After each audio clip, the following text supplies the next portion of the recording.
Hello everyone, कैसे हैं आप सब। आशा करते हैं आप लोग ठीक होंगे। मैं ही बिल्कुल ठीक हूँ। तो यहाँ पे मैं शाम के टाइम से आज अपना ब्लॉग स्टार्ट कर रही हूँ। तो यहाँ पे मैं कर रही थी मतलब कि कपड़ों में सिलाई। सबसे पहले तो मुझे साड़ी में फॉल लगानी थी, क्योंकि मेरी साड़ी जो है काफ़ी टाइम से रखी थी। मम्मी ने दी हुई थी भैया के बर्थडे में, यानी भतीजे के बर्थडे में दी थी। काफ़ी टाइम हो गया, 4-5 महीने तो हो ही गए हैं समथिंग। तो मई में दी थी और मई से अभी तक मैं उसको तैयार ही नहीं कर पाई, क्योंकि कुछ ना कुछ काम लगा रहता है। गर्मियों की छुट्टी में हम लोग ससुराल चले जाते हैं अपने गांव, और फिर बच्चों के स्कूल लग जाते हैं। अब तो 1-1.5 महीने 2 महीने समथिंग होने वाला है। भैया की तबीयत ही इतनी ख़राब है कि उसी में हम परेशान हैं, जिस कारण से मैंने नहीं किया है। और यहाँ पे कॉल आ रहा था तो मैं बार बार अपने फ़ोन को देख रही थी, लेकिन मैंने फिर कॉल नहीं उठाया, क्योंकि मुझे थोड़ा सा वीडियो भी शूट करना था आप लोगों के साथ में शेयर करने के लिए।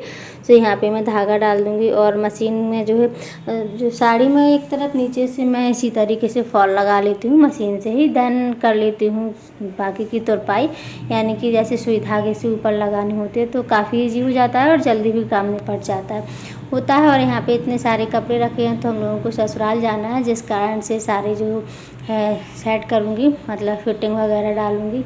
एक कुर्ता है उस पर भी फिटिंग डालनी है, तो ससुराल कुर्ता तो लेकर नहीं जाऊँगी, लेकिन फिर भी मैंने करके रख लिया है, क्योंकि काफ़ी दिन से रखा था। और फिर मैंने कहा चलो इसको ठीक कर लेते हैं, कहीं जाना आना हो जाता है तो फिर पहनने के लिए चाहिए होता है। और इसके बाद जो 1-2 पेटीकोट हैं, ब्लाउज हैं जो थोड़े बहुत ढीले होने लगे हैं, उनको भी ठीक ठाक करना है।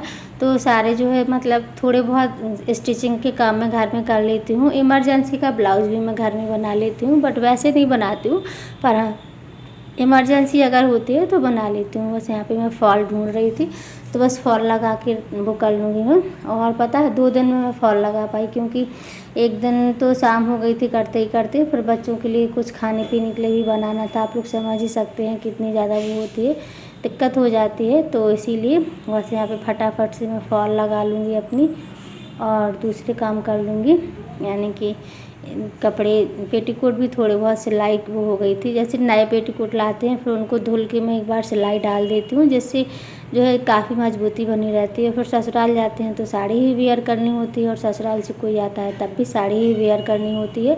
ऐसा नहीं होता है कि फिर सूट ही वेयर कर लो। हम लोगों के यहाँ पर्दा काफ़ी ज़्यादा चलता है।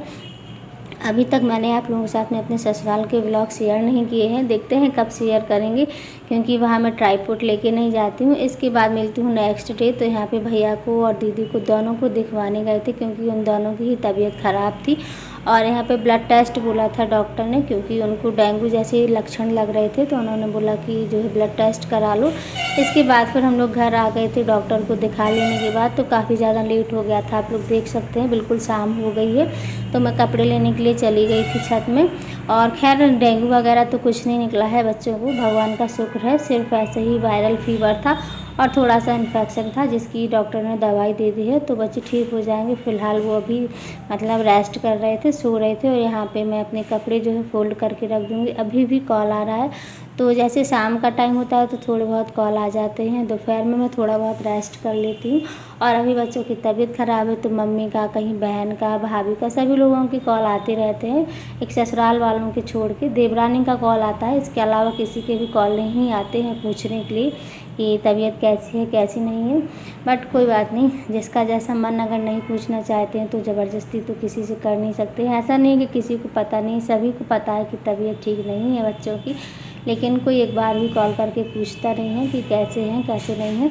लेकिन हाँ, देवरानी ज़रूर कॉल करके रोज़ दिन भर में 4-5 बार पूछ लेती है कि बच्चे कैसे हैं और तबीयत ठीक है नहीं है, फीवर तो नहीं है, दिखवाने जाना हो तो चलें साथ में, क्योंकि देवरानी यहीं पे रहती है लोकल में ही, और ससुराल हम लोगों का विलेज में है। तो फिर अभी त्यौहार पे जाएंगे तो देखते हैं, अगर थोड़ा बहुत हुआ तो शेयर कर देंगे। और यहाँ पे बस मैं अपने सारे के सारे कपड़े फ़ोल्ड कर दूँगी।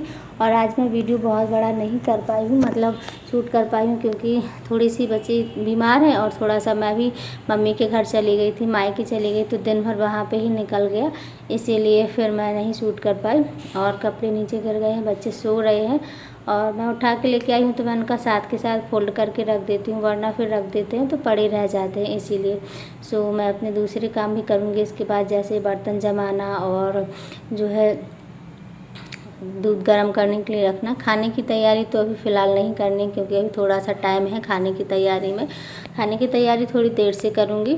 और सुबह का खाना हम लोगों का मम्मी के घर ही हो गया था, तो फिर कोई दिक्कत ही नहीं है। मम्मी के घर पे ही गए थे, मम्मी को बता दिया था क्योंकि उनको पता था कि बच्चों को दिखाने के लिए जाना है, तो मैंने कहा था वहीं पे आएंगे तो खाना वहीं खा लेंगे। इसके बाद कोई बर्तन सेट कर देंगे जो कि रात के धुले रखे।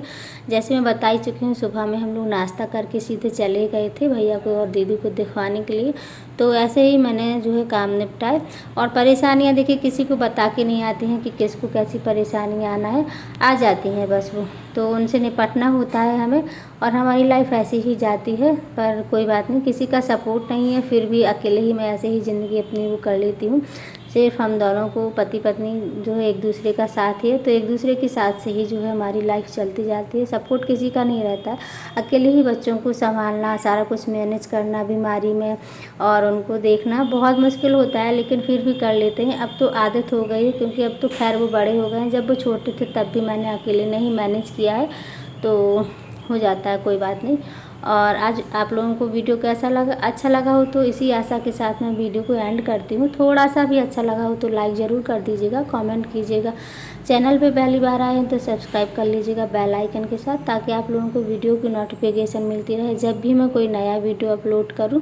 और यहाँ पे रख दूँगी मैं गर्म दूध होने के लिए, तो ऐसे ही। और आप लोगों के साथ बातें करते करते मेरा सारा काम ही हो गया है। मिलते हैं नेक्स्ट वीडियो, तब तक के लिए बाय बाय।